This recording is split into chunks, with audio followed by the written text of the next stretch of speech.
person. That's a negative thought. And if I don't replace it by 7 positive thoughts, what's going to happen is that negative thinking, because it's 7 times more powerful than positive thoughts, guess what's your next thought? Negative. Because of the influence of that negative thinking. So that's why if somebody starts to think negatively, they can go into a spiral, like a whirlpool, and it practically sucks them in. They cannot see anything positive. So therefore, we have to guard our thoughts. Therefore, cultivate positive thoughts. Guarding the mind is like cultivating a beautiful garden.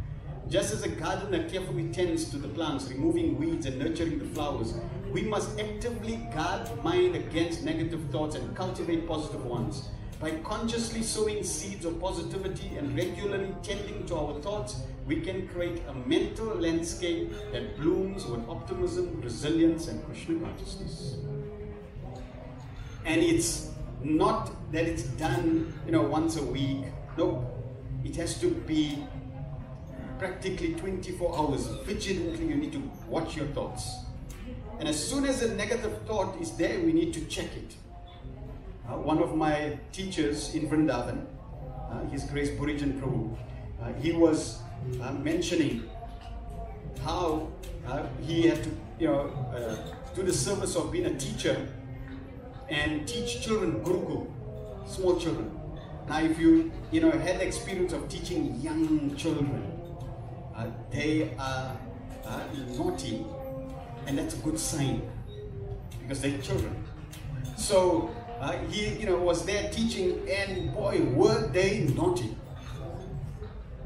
And he's thinking, he's getting more and more frustrated trying to educate his children, trying to keep them quiet, and he's thinking, there's nothing good about these kids. They're so naughty. And then he thought, wait, that's not good. This is negative thinking about the children. And especially children who are trying to be Krishna conscious. I have to be very careful. So he said, I need to think about something that's good about them. And he's thinking, wow, that's difficult. Then he thought, yes, they breathe nicely.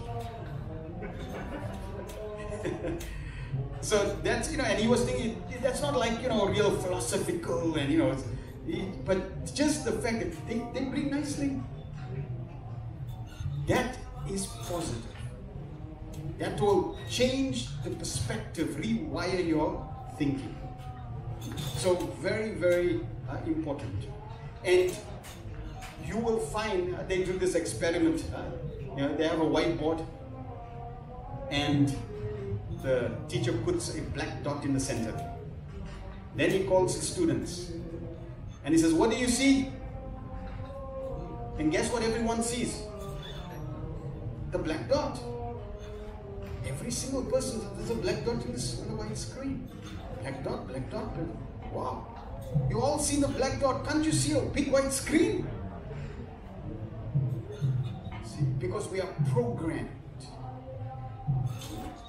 to see the negativity. And one reason why is that because negativity gives a little more excitement in the material world. That's why you see news. It's all negative.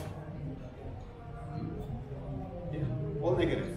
So we want to be very careful. If we want success, materially or spiritually, we need to guard our thoughts and make sure that our thoughts are not negative. They will not serve you. Negative thoughts will not serve you in any way. They will drain your energy. They will distract you. They will not allow you to focus. It's disempowering. So we need to guard against that. I did a seminar in South Africa. There's a motivational speaker called Robin Banks. He does the Mind Power seminar. And I was thinking, what is he talking about in relation to mind power? So I went for a seminar. And I was surprised, there were like 2,000 people in the audience.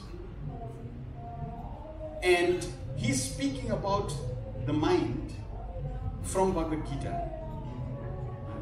which is, the manual for this age, for life, and it's a Krishna conscious text, and he's talking about, you're not this body, therefore you're not this, mind, you're a spiritual being, and he's talking about how they should remove negative thinking.